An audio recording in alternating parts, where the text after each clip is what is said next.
If you're in Adobe Express and you want to create a dotted outline, kind of like what I have here, this is the video for you.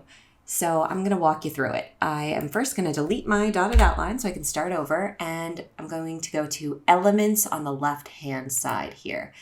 Then I'm going to scroll down to Shapes. You are limited here because you can only do the dotted outline for the shapes that they have available. So it is unfortunately not the best. If you have your own shape, you can't just give it a dotted outline.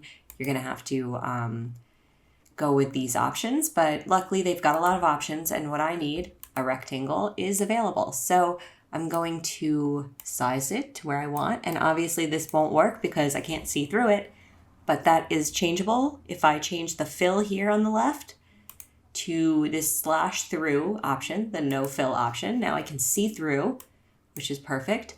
And I can even take my border thickness down a little if I want.